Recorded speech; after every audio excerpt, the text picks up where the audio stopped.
Bangladesh television Chittagong কেন্দ্রের নিয়মিত আয়োজন ঢাকায় থাকি এই অনুষ্ঠান থেকে আপনাদের সবাইকে শুভেচ্ছা জানাচ্ছি আমি ইকবাল খন্দকার। আশা করছি সবাই ভালো আছেন। আশা করছি আগামী কিছু সময় আমাদের সঙ্গেই থাকবেন। দর্শক, আজ আমরা যার সঙ্গে কথা বলবো তিনি ফকির শাহাবুদ্দিন। তিনি এক নামে পরিচিত। তিনি আমাদের বাউল শিল্পী, লোকশিল্পী, তিনি সুফি গানের শিল্পী। কেমন আছেন আপনি? আলহামদুলিল্লাহ, তুমি কেমন আছো? ভালো আছি। আমরা কথা শুরু করি, যেহেতু আপনি চট্টগ্রামের মানুষ এবং চট্টগ্রামের যেই মানুষগুলি ঢাকায় থাকেন, বিখ্যাত মানুষ যারা দেশের মানুষের কাছে পরিচিত এমনকি বিদেশেও পরিচিত, সেই মানুষগুলোকে নিয়ে যেহেতু আমাদের এই আয়োজন, তাই আমাদের শুরুটা হয় চট্টগ্রাম থেকে। আপনার শৈশবটা কেমন ছিল? 8-10টা গ্রামের ছেলে, কথাটা বুঝতে হবে। গ্রামের অনেক ছেলে আছে যেখানে একটু শহুরে শহুরে ভাব, একটু উপজেলা ভাব আছে না? আচ্ছা, একেবারে গ্রাম যেটাকে বলা হয় অজপাড়া গ্রাম বলতে পারো। 8-10টা গ্রামের ছেলে যেইভাবে বড় হয়, আমি ঠিক সেভাবে একটা বড় হয়েছি। তাহলে গ্রামের ছেলে কী করতেন? ল্যাংটা ঘুরে বেড়াতেন, বড়ু চুরি করতো, ডাব চুরি করতো, নদীতে ঝাঁপ দিত, তারপরে উঁচু একটা যদি টিলা থাকে সেখান থেকে যদি একটা পুকুর থাকে ওইখান থেকে খাইয়া জাবর দিত। হ্যাঁ, একটা দুরন্ত বনা গাছে উঠতো, খেজুর গাছে উঠে যেতাম খেজুর পাড়ার জন্য। একটা দুরন্ত বনা, যেটা হচ্ছে একেবারে দুরন্ত বালক, অর্থাৎ ওই বালকটাকে দেখলে যে অনেকে মনে করবো না যে সে কি এই গ্রামে জন্মগ্রহণ করে পাশের গ্রামে যেতে পারবে কিনা, যার কোনো ধারণাই হবে না যে আমি ওই ধরনের একটা পরিবেশ থেকে আমি বড় হওয়া। কিন্তু ওই সময়টা আপনার শাসন করতো কে? বাবা মা বা অন্য কেউ? তো না, শাসন না, ব্যাপারটা হচ্ছে আমরা তখন তো শাসনের মধ্যে ছিলাম না। আর বাপ থাকতো বাবের কাছে, মা থাকতো রান্নাবান্নার কাছে, আমরা তো গ্রামের ছেলেরা ঘুরে বেড়াতাম। বাবা কি করতেন? আমার বাবা এই দেশে ছিলেন না, উনি বিদেশে শিপে চাকরি করতেন। তো 1960 ইংরেজি উনি এই দেশে আসে। তা আমি যে গ্রামে বড় হয়েছি ওই গ্রামটা চমৎকার একটা গ্রাম। আমার গ্রামটা হচ্ছে 7 নম্বর সরল ইউনিয়ন। সরল অঙ্ক করে না, সরল, ওই সরল গ্রামের মানুষ আমরা, সরল। আচ্ছা, আমার গ্রাম থেকে আধা কিলো হচ্ছে দি বে অফ বেঙ্গল, আর আমার বাড়ির থেকে আধা কিলো হচ্ছে পাহাড় আর পাহাড়। এদিকে সাগর আর এদিকে পাহাড়, মাঝখানে ফকির শাহাবুদ্দিনের জীবনটা। সাগর পাহাড় মিলিয়ে আমার এই লাইফটা। আচ্ছা ভাইয়া, আপনার যে জীবনটা শুরু হলো সেখানে, শৈশব কৈশোরের জীবন, আপনার কখন মনে হলো যে আপনার জীবন সম্ভবত গানের দিকে যাচ্ছে? আমার জীবনও কখনো মনে হয় না, আমি এখনো মনে করি না। শুধু দর্শক, আমি একটু বলি, বাচ্চারা কোন পথে যাবে, কীভাবে যাবে, একমাত্র নির্ভর করবে কিন্তু অলমাইটি গড। আমি যে গ্রাম থেকে বড় হয়েছি, আমার বান্ধবী ছিল সকিনা, জরিনা, বাবুল, অনেক গ্রামের ছেলেরা, অনেকে বৃদ্ধ হয়ে গেছে, অনেকেই মারা গেছে, অনেকে এখনও আছেন। তা আমি যে পরিবেশে বড় হয়েছি, আমি কিন্তু এই গ্রাম থেকে ওই গ্রামে যাওয়ারও কোনো যোগ্যতা আমার ছিল না। না, আমি কেমনে আসলাম, কেন আসলাম, কীভাবে আসলাম, ইন্টারেস্টিং। আমি কিন্তু লুঙ্গি কিনতাম না, আমি কিন্তু মনে করি জন্মদিন ড্রেস পরে ঘুরে বেড়াতাম। হ্যাঁ, আচ্ছা, ওখান থেকে আমার বড় বোনে ভর্তি করাই দিল ক্লাস 1-এ। তো ক্লাস 3 পর্যন্ত, ক্লাস 2 না 3-তে আমি স্কুল ফার্স্ট হয়ে গেলাম। তো ওইখান থেকে জলদিন এবং আমাদের জায়গা আছে, এখানে হেঁটে যেতে হবে প্রায় 1.5-2-3 কিলো। ওইখানে আমি ওই অবস্থা ক্লাস 3-তে পড়ে, ওই অবস্থায় 3-4 কিলো পথ হেঁটে যেয়ে স্কুলকে আবার আসতাম। আমি যখন মেট্রিক পাস করলাম বাঁশখালী পাইলট হাই স্কুল থেকে, আমার বড় ভাই ছিল, আমার মেজো ভাই ছিল হচ্ছে আমিন চৌধুরী, উনি ব্যাংকে চাকরি করতেন। হঠাৎ তাঁর মনে হইল যে আমাকে একটু শহরে লেখাপড়া করাবে, আমি তো গ্রাম ছেড়ে আসবো না, আমার দরকারটা কি? গ্রামের খাল, বিল, নদী, নালা, মাঠ, লবণের মাঠ, তারপর অনেক কিছু, আমি শহরে গিয়ে করবোটা কি? তা মেট্রিক পাস করার পর আমাকে নিয়ে আসলো চট্টগ্রাম শহরে। ওই আগে তো দুরন্ত বনে গান বাজনা করতাম। স্কুলে অধীর মাস্টার ছিলেন, আজগর হোসেন মাস্টার ছিলেন, সুলতান মাস্টার ছিলেন। তা আমরা ওই যে স্কুলে ওই যে টেবিল বাইরে বেরিয়ে গান করতাম, আমি গান করতাম। এই গানের জন্য কী হারে মাইর খাইছিল ভাই, এই গানের কারণে। আচ্ছা, মার খেয়ে গান বাজনা করতাম, গান তো আছে ভিতরে আছে। আমার বন্ধুরা আবার গান শিখতেন। আমি যখন ক্লাস 9-এ পড়ি, 8-এ পড়ি, তো ওস্তাদারা কী করতেন, তা আমি তো গ্রাম থেকে আইছি, আমার বাবা গানের বসে দূরের কথা দিব জোতলায় বিরিয়ানি। আমার বন্ধুরা গান শিখতো, ওই স্কুল ছুটির পরে আমার আবার যেতে হতো গ্রামের বাড়িতে 2-3 মাইল দূরে। তো আমার ওস্তাদের কাছে ওরা গান শিখতো, আমার বন্ধুদের সাথে আমি যাইতাম ওস্তাদের বাড়িতে, আমি ওর বারান্দায় বসে থাকতাম। মানে ওস্তাদের কোনো টাকাই দিই নাই, ওই ওস্তাদের যে ঠাট্টা শিখাইতো, যে রাগটা শিখাইতো, বারান্দা বসে বসে আমি মুখস্থ করে ফেলতাম। ওরা যা শিখতো তো মাধ্যমে শুনতে শিখতো, আমি এমনি বসে আছি, তুই কেন রে, আমার বুধস্তর একসাথে যাবো। এই বারান্দা বসে বসে কিন্তু আমি এইভাবে কিন্তু চুরি করে গান বাজনা শিখতাম। আমাদের গান বাজনা হয়ে গেছে। সুবিধা নিতেন ঠিকই, কিন্তু টাকা পয়সা দিতেন না। না, বারান্দা বসে থাকতাম তো, করে নিতে আমার যাইতে হবে গ্রামের বাড়িতে, অনেক দূরে না, 5টা ছুটি হলে 3-4 মাইল একা কেমনে যাবো, ওইটা সোজ ছিল। ও গান শিখুক, তারপর তার সাথে একসাথে নিয়ে চলে যাবো, কারণ আমি তার পয়সা দিতে পারতাম না। ওইখানে করে গ্রামের জীবন শেষ করে আসলাম শহরে। তখন আমি বর্ণক থিয়েটার নামক একটা জায়গা আছে, দোষ বিল্ডিং, নিউ মার্কেটের পাশে, ওখানে আমরা নাটক করতাম। নাটক করতে করতে এই কেমনে আমার ছোটোবেলা থেকেই ছাত্র ইউনিয়নের সাথে আমার একটু সুসম্পর্ক ছিল। তো সেখান থেকে আমি গণসংগীত শুরু করলাম। আমার প্রথম জীবন শুরু হয় কিন্তু গণসংগীত দিয়ে। আমার অনেক গণসংগীত আছে, যেখানে অন্যায় দেখতাম, অত্যাচার দেখতাম, তার বিরুদ্ধে আমি দাঁড়াতাম। এখানে ছোট একটা প্রশ্ন, তখন আপনি গান বাজনা করছেন আপনি বললেন, সেটা কি শুধু মাঠে ঘাটে রাস্তাঘাটে নাকি কোথাও স্টেজে করতেন? স্টেজে প্রশ্ন ওঠে না, তখন আমরা আন্দোলনে যেতাম। ওরা আমাদের গান গাইতে দেয় না, নিগ্রো ভাই আমার পল রবসন, এগুলো গাইতাম, পিঠ শেখা থেকে শুরু করে ওগুলো আমরা তখন গণসংগীতের উপর। তখন সমসাময়িক দেশটা তো স্বাধীন হলো, তারপর 75 আসলেন, 75 পরবর্তী আসলেন, এটা পরবর্তী আস্তে আস্তে। তখন আমরা ওই যে অর্থাৎ দেশটা স্বাধীন হওয়ার পরে আমাদের স্বাধীনতার থেকে দূরে চলে যাচ্ছিলাম, সেটি কিন্তু তখন থেকে কিন্তু আমরা কিন্তু মানুষকে মেসেজ দিতেছিলাম যে আমরা একটা জায়গার থেকে মানুষ সরিয়ে আসতেছি। তারপরে গান বাজনা করতাম, গণসংগীত দুরন্ত, কোনো পয়সা করে পাইতাম না, টিউশনই করতাম। টিউশনিগুলো কত টাকা দিত এটা আমার জানা দিচ্ছে। ওইটা হচ্ছে তখন তো অনেক আগের, তো এটা হচ্ছে মনে করো তোমার 85-র দিকে, শেষ দিকে 120-150 টাকা সর্বোচ্চ। তাও তো অনেক খরচ চলে যেত মনে হয় টাকায়। হ্যাঁ, হয়ে যেত আমাদের তখন, তো গিয়েছিল তখন হয়ে যেত। তারপর ওখান থেকে আমি আমার ইন্টার পাস করলাম। ইন্টার পাস করে চিন্তা করলাম কী করব। তখন আমার ভাই বললেন একটা কাজ করে বিএসসিতে ভর্তি হয়ে যাও। মনে করো যে তোমার নাটক করছি, আবার গান বাজনা আছে, এই যে লেগে আছে, গান বাজনা লেগে আছে, পয়সা পাইনি কিন্তু, গান বাজনা নাটক এগুলো কিন্তু লেগে আছে। কিন্তু নাটক যে করতেন, মানে নাটক কি ধরনের নাটক করতেন? আমার প্রথম নাটক ছিল এখন দুঃসময়, আব্দুল্লাহ মামুনের। তখন আমি আমার গ্রামের জীবন শেষ করে আসলাম কোথায়, শহরেও দুরন্ত বানাও, ভাইয়ের বকুনি, বাবির পিটানি, লেখাপড়া করস না, হারাদিন দূরে থাক, কী গান বাজনা করস, মাইসে অমুক করে সায়েন্স নিয়ে লেখাপড়া করতেছ, তোর অনেক বড় হইতেইব। কিন্তু আমি কিন্তু সারাটা জীবন কিন্তু 2nd ডিভিশন থেকে 1st ডিভিশন পেলাম না। Matric 2nd division, inter 2nd division, অনার্সে 2nd ডিভিশন, মাস্টার্সে 2nd ডিভিশন। আমি 2 নম্বর ছেলে, সারা জীবন 2 নম্বর। আচ্ছা, তখন আমি হাজী মোহাম্মদ মহসিন কলেজ থেকে ফিজিক্স কেমিস্ট্রি ম্যাথ নিয়ে বিএসসি ওখানে মনে হয় একটা পরীক্ষা দিলাম, সিএমসিতে ভর্তি হলাম। অন্য একটা সাবজেক্টে চান্স পাইলাম, কিন্তু আমি ম্যাথমেটিক্সে পাইলাম না হতো। আমি তো হাজী মোহাম্মদ মহসিন কলেজে চট্টগ্রামে বিএসসিতে ভর্তি হলাম। দুরন্ত মন, লেখাপড়া করতে হবে। আচ্ছা, লেখাপড়া করতে হবে কেন, এটি কিন্তু আবার আরেকটা ধান্দা আছে। আচ্ছা, আমি যদি বিএসসি পাস করে ফেলি তাহলে আমার চাকরি করতে হবে। ভাইয়া বলে চাকরি করো, ভাই বলে চাকরি করো, ভাই বোর বাসা থাকতাম, এবার বিয়ে করো, এবার সংসার করো, এইটা তো আমি রাজি না ভাই। এখন আমার লেখাপড়া থাকতে হবে, শর্ত একটাই, মানে ল্যাংদি খরচের জীবনটারে কী করবো। আমার বন্ধু ছিল আছে সমীর রায়, সে আমার সাথে বিএসসি পড়তো, ম্যাথমেটিক্সে ভর্তি হলো অনার্সে জগন্নাথে। তার বললাম, দোস্ত তুমি তো গেছো, তো আমার একটু নিয়ে যাও। তো কেমনে আসবো? তখন আমরা ত্রিতরঙ্গ করি, একটা সংগঠন আছে ত্রিতরঙ্গ, দোষ বিল্ডিং, নিউ মার্কেটের পাশে। ওইখানে আমার এক বন্ধু ছিল, আমার বান্ধবী ছিল, সে আমার 1200 টাকা দিল। ওইটা রাতে চট্টগ্রাম মেইল উঠলাম, টিকিট মিকেট ছাড়াই, তখন তো জোর আছে, বুঝো নাই।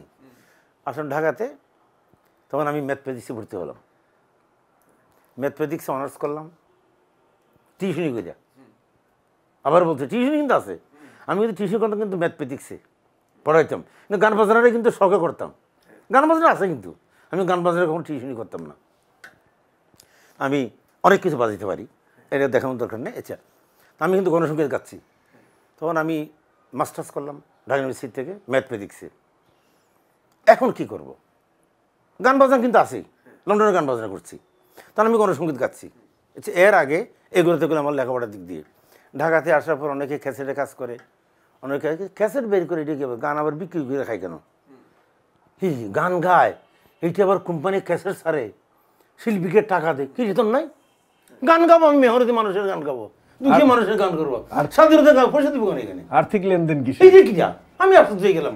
আমি তখন উদিসি করি, উদিসি সেন্ট্রাল কমিটির মেম্বার ছিলাম আমি উদিসির। তো উদিসি গণসংগীত আমাদেরকে দেখে শিখাই নেই, তখন আমরা খেলা করতাম। হ্যাঁ, এই যে তখন আমি ক্যাসেটে, তখন না পারতাম মানে 2-3টা ক্যাসেট বের করলাম আমি। এখানে একটা প্রশ্ন করি, যেহেতু অ্যালবামের প্রসঙ্গ আসলো, আপনি এমনিতে গান করতেন, হয়তো স্টেজে গান করতেন, মানুষের সামনে গান করতেন, কিন্তু অ্যালবামের বিষয়টা ভিন্ন রকম। যেদিন সিদ্ধান্ত নিলেন আপনারও একটা অ্যালবাম হোক, সেদিন থেকে প্রস্তুতিটা কেমন ছিল? আর প্রথম দিন যখন গান রেকর্ড করলেন সেদিনের স্মৃতিটা কেমন? তখন আমি দিনাজপুর, রংপুর, নীলফামারী, নরসিংদী, সিলেট, সারা বাংলাদেশ ঘুরতাম। ছাত্র ইউনিয়ন, কমিউনিস্ট পার্টি, তারপর যারা প্রগতিশীল যারা আছে তারা আমাদেরকে নিয়ে যেত। ওই যে মনে করো বাস স্টেশনের শ্রমিকরা, গার্মেন্টসের শ্রমিকরা, ইট ভাটার শ্রমিকরা, এদেরকে আমি গান শুনিতাম। আমার অনেক আছে। রাস্তার মধ্যে কিছু বস্তি ছিল কমলাপুরে, বস্তির মাঝে আমি হারমোনিয়াম দিয়ে গান শুনিতাম ওদেরকে। তো আমার হতে আমি একটু গান শুনে তারা একটু মজা পাইলে বসে থাকে, শান্তি পাবে। আমি এইভাবে ছিলাম। ক্যাসেটের কথাটা যেটা আসছে, তো অনেকে আমারও বলে যে ভাই একটা ক্যাসেট মেসেট করেন। তখন আমার ক্যাসেট কে করবে, আমি তো গণসংগীত গাই। তো একটা কোম্পানির কাছে গিয়েছিলাম, তো ওরা বলছে ভাই আমরা তো গণসংগীত রেকর্ড করি না, তো আপনার হবে না। তখন ঠিক আছে, গণ রেকর্ড না করেন। তখন আমি একটা প্রথম অ্যালবাম করলাম, জাস্ট ফর ইউ। এই বিষয়টা আমার কাছে অন্যরকম লাগে, যে আপনার অ্যালবামের তালিকা যখন দেখি তখন দেখি প্রথম নামটাই জাস্ট ফর ইউ।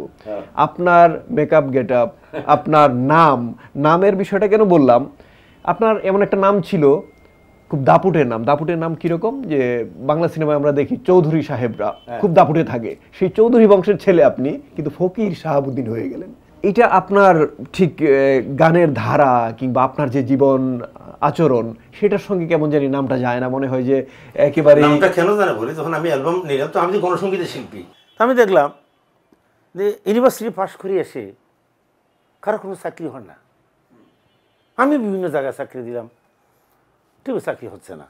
তখন আমি এই ইয়াংদের, তখন আমি ঢাকা ইউনিভার্সিটিতে গান করতাম, নিতে পারবে না কোনো দিন, নিতে পারবে না কোনো দিন আমাদের ভাগ্য, নদীতে চর উঠবে, ভাগ্যের চাকা ঘুরবে, ঘুরছে জীবনের চাকা ঘুরবে। এটা প্রথম রেকর্ড করে বিটিভিকে ধন্যবাদ। অনেক প্রডিউসার তখন বিশাল বিশাল দামি গান, প্রেমের গান, আমার গান কেউ নিচ্ছে না। ওই একজন প্রডিউসার সাহস করিয়া বিটিভিতে আমার এই গানটা চালায়। আপনার কি হতাশা কাজ করেছিল? কারণ তাহলে এরপরে যে ধারা বদলে ফেললেন। না না, আমি 4 থেকে 5টা অ্যালবাম বের করেছি, সব নিজের টাকায়।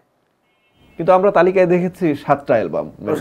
7টা, হ্যাঁ, সব নিজের টাকায়, কারো কাছ থেকে লগ্নি করে নিই, নিজে টাকা কামাইছি, নিজে ভরছি, মানুষকে শুনেছি।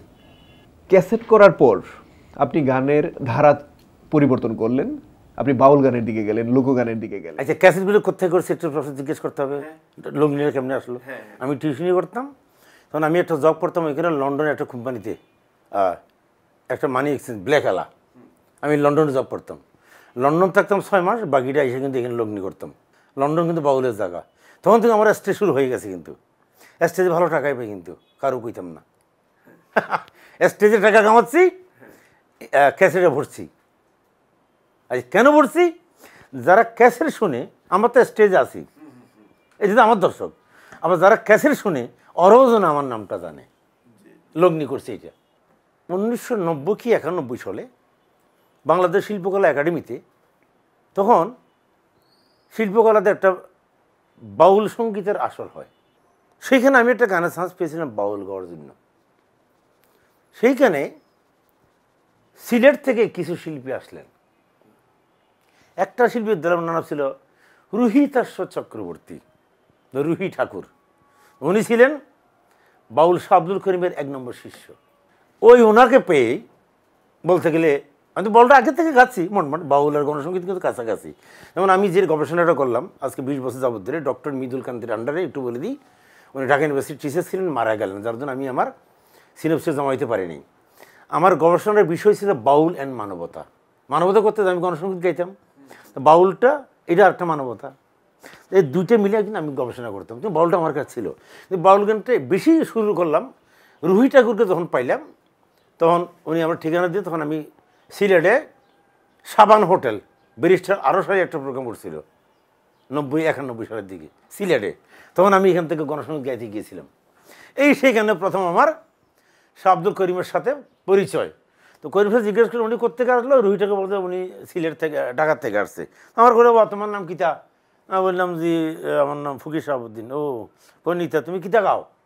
আমি বললাম আমি গণসঙ্গীত গাই। ও তখন উদিসির একটা প্রোগ্রামে আমি তো গণসঙ্গীত গাচ্ছি, আমার আগে উনি একটা গান করলেন, ঠেকছে বাঙ্গাল যারা কাঙ্গাল লাভ হইল না মূলে, মোদের দিন গেল গোলমালে, মোদের দিন গেল গোলমালে, পাড়া গায়ে বসত করা চৌদিকে সমস্যা ঘেরা, গরিব দুঃখী দিশে হারা শান্তি নাই আসলে, গরিব কাঙ্গালের পেটে ক্ষুধার আগুন জ্বলে, আবার হিতে বিপরীত ঘটাইল লেজ কাটা বানরের দলে, দিন গেল গোলমালে, এখন যাহা দেখিতে পাই চলেছে ক্ষমতার লড়াই, আসলে খবর নাই দেশ কি করে চলে, স্বার্থ পাগল সবাই যে যাহা বলে, দিনে দিনে অবনতি দেশটা যাচ্ছে রসাতলে, দিন গেল গোলমালে, মোদের দিন গেল গোলমালে, বলবো দুঃখ কার কাছে, দুঃখীর দুঃখ বেড়ে গেছে, স্বাধীনতা চলে গেছে ধনী রং মহলে, নির্বিচারে গুলি চলে জনতার মিছিলে, আবার নেতা চলে কল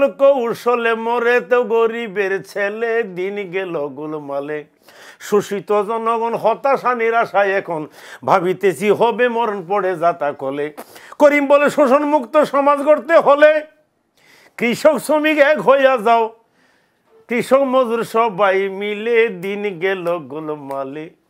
বাবা রে বাবা, এই কি গান আমার সাথে মিলে গেল গা। তখন আপনার কাছে আত্মসমর্পণ করলাম এই গানের জন্য, আপনি মহাজ্ঞানী, আমি তো এই গান গাইতে গাইতে জীবনটা গেছে। তখন ওনার একটা বাউল গান আমাকে প্রথম তুলে দিয়ে রুহি ঠাকুরে বলে, যা দিয়েছ তুমি আমায় কি দেব তার প্রতিদান, মন মজালে ওরে বাউলা গান। এই গানটা প্রথম দে, কি করে পাবো তোমারে তাই ভেবে দিন রজনী, মনের কথা প্রকাশ করি কথাই দিয়ে রাগিনী, এসকে দিল দরিয়ার পানি ভাটি ছেড়ে হয়ু যান, মন মজালে ওরে বাউলা গান। তখন শাহ আব্দুল করিমের গান রুহি ঠাকুর আমার একটা একটা দেওয়া শুরু করলো, তখন শুরু হয়ে গেল কাহিনী।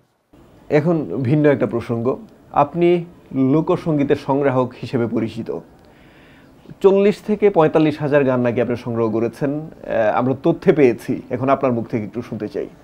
এটা নাকি বলা যাবে না, কারণ আমি ছিলাম ওটা শিক্ষিত চোর। আচ্ছা, আমি একটা ইতিহাস পড়লাম কীর্তিমোহন সেনের, উনি কিন্তু সংগ্রহ করতেন। শাহ আব্দুল করিমের গানগুলি সংগ্রহ শুরু করছি, লেখতাছি, লেখাপড়া শিখছি। তো তখন তো এত মিডিয়া ছিল না, আর এত ইউটিউবে ছিল না, গানগুলো আমি লিখে লিখে লিখে নিয়ে চলে আসতাম, আমার ভান্ডার রাখতাম। আচ্ছা ভাইয়া, একটা বিষয় আমার জানার ইচ্ছে, সেটা হচ্ছে সংগ্রহের ধরনটা আসলে কেমন? আমরা শুনি যে অমুক গান সংগ্রহ করছেন বা অমুকের দ্বারা সংগৃহীত হচ্ছে, কিন্তু তিনি কার কাছ থেকে আনেন, কিভাবে আনেন? আপনি বললেন যে লিখে আনা, লিখে আনার সময় তো একটু ভুলও হতে পারে, শুদ্ধতার ক্ষেত্রে আপনারা কি করেন? আমি বলি, আমাদের সময় ইউটিউব ছিল না, আমরা ডাইরেক্ট শাহ আব্দুল করিমের সাথে 20 বছর কাটিয়েছি, 20 ইয়ার্স। মহাজনের কাছে আমরা ডাইরেক্ট যাইতাম, করে করে আমার গানগুলো ভালো লাগতো, একটু রেখে দিতাম আর কি, মাঝে মধ্যে সাইডে একটু। কারণ বাউল গানটা তো একটা প্রশ্ন করলাই না যে আমি কেন বাউলে আসলাম, এটা একটা প্রশ্ন না? বাউল গানে যেমন গণসঙ্গীতে মেসেজ দেওয়া যায়, যেই গানে কোনো মেসেজ থাকবে না, জীবন পাল্টানোর মেসেজ থাকবে না, জীবনের দর্শন থাকবে না, সেগুলো কোনো গান না। এই গানটাতে, এই লাইনটাতে মেসেজ দেওয়া যায়, যাতে আমি বাউল গানটা গাচ্ছি। আর যেটা বললাম, আর সংগ্রহটা ছিল কিন্তু এটা আমার একেবারেই কিন্তু ব্যক্তিগত। দর্শক, আমরা কিন্তু এখন আছি ফকির শাহাবুদ্দিনের বাসভবনে। তার মানে তিনি যেখানে থাকেন, যেখানে বসে গান তৈরি করেন, গান শোনান, সেই জায়গাটায় আছি। আর কথা শুনছি, তার আরও কিছু কথা শুনবো। ভাইয়া, এই যে গানের ধারা পরিবর্তন, তারপর সংগ্রহ করা, মোট কথা গানের যতগুলো ধারণ ইত্যাদি আছে, সবগুলোর সঙ্গে আপনি জড়িত হয়েছেন আপনার জীবনের নানা পর্যায়ে। এখন পর্যন্ত যদি বলি যে কোন কাজটা আপনার ভালো লেগেছে, একটা হলো গণসঙ্গীত, বাউল গান, লোকগান, এমনকি সংগ্রহ করা, তারপর ফাঁকে ফাঁকে চাকরিও করেছেন। টাই পড়তে হয় বলে আর করেননি কোনো বড় চাকরি। কোনটা ভালো লেগেছে এখন পর্যন্ত? ওই যে আমি একটা কথা বলি, আমি যেখানে স্বাধীন, আমি যেখানে মুক্ত বিহঙ্গের মধ্যে চলতে পারবো, আর আমি মুক্ত বিহঙ্গের মধ্যে চলতে পারি হচ্ছে আমার বাউল গানে, আমার গণসঙ্গীতে। কারণ এখন সিনেমার গান খুব অল্প গাইছি আমি। কারণ সিনেমাতে একটা ধরন থাকে, একটা প্রেম থাকে, এইভাবে তোমার মিষ্টি মুখের চেহারাটা কেমন কেমন লাগে, তোমার চাহনিতে আমার কলিজাটা বাঁকা বাঁকা, আছে না কিছু? তো ওগুলোতে কিন্তু আমি অত অভ্যস্ত ছিলাম না। অনেকগুলো শর্ত থাকে, এমন হতে হবে, তেমন হতে হবে, স্বাধীনতা থাকে না, থাকে না, এইভাবে গাইতে হবে। তা আমি ওই শর্ত অনুযায়ী গান গাওয়া আমার পক্ষে সম্ভব না। কারণ একটা প্রেমের জন্য, একটা মেয়ের জন্য আমার সারা জীবনটা দিয়ে দেবো, ওর পাওয়ার জন্য এমন একটা গান গাইতে হইব, দরকারটা কি? আমি চাচ্ছি হচ্ছে মানুষকে পাওয়ার জন্যে। আমি তো নারী পুরুষ বিভেদ কখনো চাইনি। আমি চেয়েছি শুধু মানুষের আত্মীয়তা, মানুষের আত্মীয়করণ। আমার গণসঙ্গীত সেটা আমি পাই। আমার যারা গুরুজি ছিলেন, আমি যাদেরকে বিশ্বাস করি, তারা হচ্ছে মানুষ মানবতার জন্য সারা জীবন খেলে গেছে। আমিও যতদিন বেঁচে থাকবো মানুষ মানবতার জন্য খেলে যাব। সেটা কী মাধ্যমে? এটা গণসঙ্গীত এবং বাউলের মাধ্যমে। আপনি যেমন অনেকের কাছে গেছেন, আপনার কাছেও অনেকে আসে, বিশেষ করে এই প্রজন্মের যারা গান শিখতে চায় তারা, তাদের কি বলেন? এটা আমরা যখন গিয়েছিলাম তখন এটা তেমন মিডিয়া ছিল না। এখন ইকবাল একটা কথা বলি, ইউটিউব, আমি এটার নাম রাখছি ওস্তাদ ইউটিউব আলী খান। ইউটিউবের মুখে বললে কিন্তু সে গানটা দিয়ে দিচ্ছে। এই শুদ্ধ না বেশুদ্ধটা কিন্তু যে লিখছে, যে ওস্তাদ জানে, তার ওস্তাদের বাড়ি যেতে চায় না। কারণ যেতে না, আমার ওস্তাদের কাছে যাবে, সময় নষ্ট, দরকারটা কি? ইউটিউব থেকে গান শিখে তো আমি গান গাইতে পারতেছি, ইমরান ডাকতেছে, ও ডাকতেছে, তো আমি দরকারটা কি এত কষ্ট করার? কষ্ট করছি আমরা আমাদের সময়টা। আবার আমরা যদি এই প্রজন্মের জন্মাইতাম, আমি জীবদ্দশা কষ্ট করতাম না। আমি তো রেডি পাচ্ছি ভাই।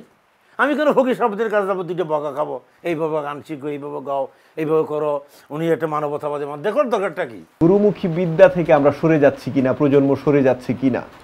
প্রজন্মের কখনো দোষ দিবে না, এরা কিন্তু এক নম্বর। এবং এরা কত যে মেধাবী, ইউ কান্ট ইমাজিন। আরে আমার জন্ম হয়েছে কবে? পাকিস্তানে। ব্রিটিশের পরে পরে আমাদের জন্ম। পাকিস্তান খাইলাম, বাংলাদেশ খাইলাম, অ্যানালগ খাইলাম, এখন ডিজিটাল। আর ওরা জন্ম নিয়েছে কিন্তু ডিজিটাল দিয়ে। ওরা হাতের কাছে সব কিছু পেয়ে যাচ্ছে। তো আব্দুল করিম, দূরবীন শাহ, 50,000 বছর তারা পেয়ে যাচ্ছে। তো তারা কেন? আমি ঢাকার থেকে রুই ঠাকুরের সাথে দেখা তুমি সিলেট থেকে যেতাম সুনামগঞ্জ, তখন আমার টিউশনে যেত এদিক দিয়ে 2-3 দিনের মধ্যে টিউশনে যেত। ওই গিয়ে পড়ে থাকতাম, যদি ওস্তাদের কাছে 2টা গান যদি পাই, এটি লিখে রেখে হয়তো দর্শকদের শুনতে পারবো। নাই তো এখন ভাই। এখন তো তুমি তো সব কিছু পেয়ে যাচ্ছ ইউটিউবে। এটা কি শুদ্ধ না বেশুদ্ধ? তো তোমার দরকারটা কি? এখন তো গানটাকে আমরা নিয়েছি মনোরঞ্জন, একটু এনজয় করবো, কিন্তু আমরা গানকে নিয়েছি এবাদত হিসেবে। আমরা যারা গান গাচ্ছি, এই গানটা আমার একটা এবাদত।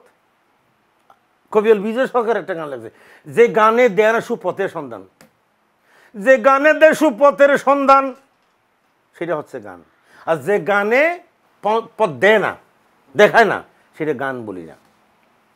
তা আমরা তো সুপথ দেখানোর জন্য, মানুষকে সুসব পথ দেখানোর জন্য, একটা ভালো কিছু, দেশকে ভালোবাসো, মানুষকে ভালোবাসো, প্রতিবেশীকে ভালোবাসো, পারস্পরিক শ্রদ্ধাবোধ রাখো। আমরা তো সেটার জন্য গান বাজনা করছি। এখন ফোক গাচ্ছি, বিয়ে করছি, ঘর ভাড়া দেওয়া লাগে, একটা বাচ্চা আছে, দুটো খাওয়া লাগে। এই জন্য এক জায়গায় গান গাইতে গেলে তারা কিছু টাকা পয়সা দেয়। ফকির ভাই আপনি কথা নেন, বলতে ঠিক আছে ভাই, আপনি দিয়ে সামর্থ্য মতো, হ্যাঁ একটু লাগে না, বিনা বসে গাই যেতাম, কারণ পেট আছে, কি করবো। একটু দেশের বাইরের প্রসঙ্গে যাই। আপনি নিয়মিত ওই দেশের বাইরে গান করেন। আপনি যেটা বললেন যে আমাদের ছেলেমেয়েরা এতটা আগ্রহী না, আপনি যে ধারার গান করেন সেই ধারার গান আগ্রহী, এগুলো করার জন্য আগ্রহী। ওই ওস্তাদের বাড়িতে একটু যাইতে আগ্রহী কম, কেন? তারা পেয়ে যাচ্ছে।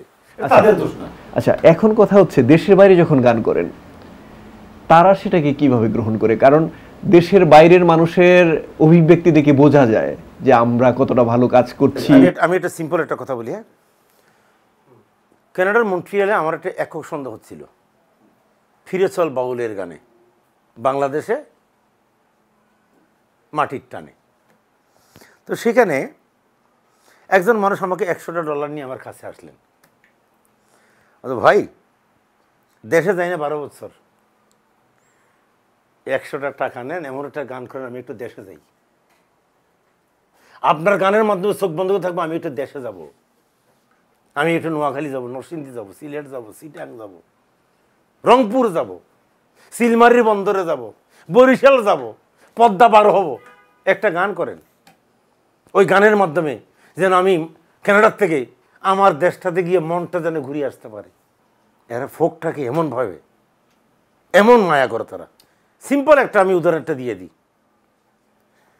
কোনো ভদ্রলোক যদি বিদেশে যাওয়ার উদ্দেশ্যে খালি ইমিগ্রেশনটা পার হবে, ইমিগ্রেশনটা পার হওয়ার সাথে সাথেই তার মনকে জাগিয়ে ধরবে তার মায়ের কণ্ঠে, বাবার কণ্ঠে, যে জারি সারি মুর্শিদি বাটিয়ালি ফোক, এগুলো তার বুকের মধ্যে নিয়ে খেলছে বিদেশে যায়। ওখানে তুমি কী গাবা আছে ভাই? এগুলো আমি একটা কথা বলি, ওটা মডার্ন, তুমি কী গাবা? বাফেলো গাছে কত সুন্দর সুন্দর গান, আর তুমি ওখানে গিটার দিয়ে কী করো ভাই? ওটা গিটার জন্মই, তোমার গাই দেবো কি? ওরে তোমার কি মায়া লাগে না ইকবালের দুঃখ দেখিয়া, যত দোষী আমি তোমার লাগিয়া, প্রাণবন্ধু রে। আবার গাই দেবো কি? আমার প্রাণবন্ধু আসিয়া আমার দুঃখ দেখিয়া নয়নের জলবন্ধু মুছিয়া দেবে। ওরে বহুদিন হইল বন্ধু নাই আসিল, তোরা নিশকি তারে আনিয়া দিবি, যদি জানতে পারো এই প্রতিজ্ঞা করো আমারে তার কাছে থাকিতে দিবি। কারণ এখানে তো থাকা থাকির প্রশ্ন উঠে না ভাই। বিদেশে গেলে তুমি লিভ টুগেদার করতে পারো, আর তুমি এই দেশে একটা মেয়েকে ভালোবাসতে গেলে হ্যাঁ বছরের পর বছর চৌরাস্তা দাঁড়িয়ে থাকতে হবে এটা একটু দেখার জন্য।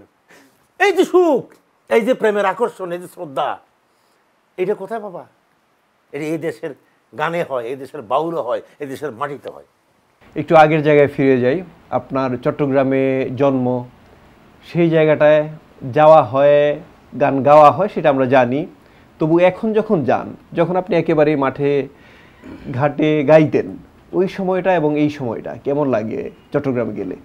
যখন তুমি এটা শিল্পী হয়ে যাবা, আমি বলতে আর কিছু থাকে না। কি আমি কিন্তু কার? সবার, তোমাদের। আজকে আমার ভাইকে বললো, ভাই আমি তো আর আমি নাই, আমি তো তাদের হয়ে গেছি গা।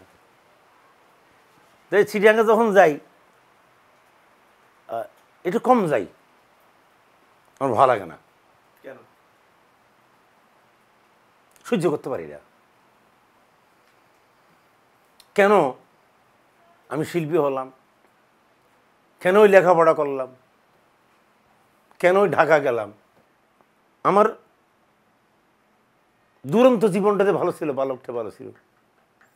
আমি যে আমার গ্রাম ছাড়া কোনো জায়গায় না চিনতাম, মনে হয় আমার ভালো হতো।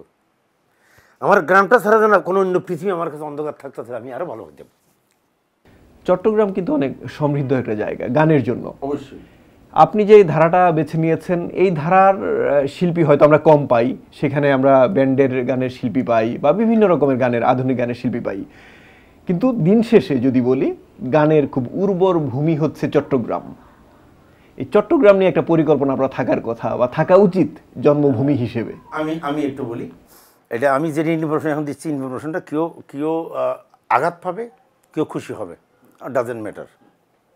একটু বলি, আমার বাড়ি চট্টগ্রাম। তো এই কখনো ফিরিঙ্গি বাজার নাম শুনছো? হ্যাঁ, ফিরিঙ্গি মানে কি? সাদা। আমাদের বন্ধ ছিল তখন, যখন লন্ডন থেকে লোকজন আসতেন তখন এই একটি গিটার নিয়ে নামতো। ওই জন্য আমাদের এখানে বেশি ব্যান্ড চলে, বেশি বাউলটা একটু কম চট্টগ্রামে। চট্টগ্রামে কিন্তু আবার সুফি গান যেটা বলা হয় ওইটা কিন্তু কিন্তু ভান্ডার শরীফে সুফি গান যেটা, চট্টগ্রামে যে আঞ্চলিক যেটা আছে এটা কিন্তু আবার আরেকটা ধারা। তো এই আমি চিটাং থেকে থাকলে হয়তো আমার যে আধুনিক ব্যান্ড এগুলো তারা সিনেমা মানুষেরা ভালো গায়, ওইটা আমার ভালো লাগতো না। আমি সবসময় কেন জানি একটা উল্টো পিঠে মানুষ ছিলাম, একটু গণসঙ্গীত, একটু স্বীয় ধারা, একটু দেশবোধ, একটু এইগুলো তো আমার থাকতো। সে জরিনা সকিনা বিয়ার যে প্রেমগুলি, পুরানা প্রেমগুলি। তো সুফিবাদের হচ্ছে চট্টগ্রাম থেকে, আর শ্রীনগর আঞ্চলিক ওখানে ব্যান্ডের তারা বিদেশের বেশি আসতো, ওইটা দেখতো। ওই দেখতে দেখতে যেটা হয়, আমি একমাত্র ভিন্ন একজন মানুষ চট্টগ্রামে আমি আইসে কিন্তু বাউলটা আমি শুরু করছি। তবে একটা জিনিস ইকবাল, আমি সারা পৃথিবী ঘুরেছি। আজকে তোমার সামনে আমি মিডিয়াকে বলছি, আমি অ্যাকসেপ্ট ইসরায়েল, সৌদি আরব ছাড়া এই গান দিয়ে আমি সারা পৃথিবী ট্যুর করছি আলহামদুলিল্লাহ। সারা পৃথিবী ঘুরছি আমি। আমি যখনই গেছি আমার চট্টগ্রামের সেবাইল ঘোষ, কল্যাণী ঘোষ আঞ্চলিক গানের জন্য যথেষ্ট অবদান রেখেছে। কিন্তু আমি যে নীরবে অবদান রাখছি আজকে এটা বলে যাচ্ছি, আমি পৃথিবীর যেখানে গেছি সেখানে কিন্তু একটা চট্টগ্রামের গান গাইতাম। তখন তো এত মিডিয়া ছিল না, ক্যাসেট গাইতাম না, স্টেজ আমি গাইতাম।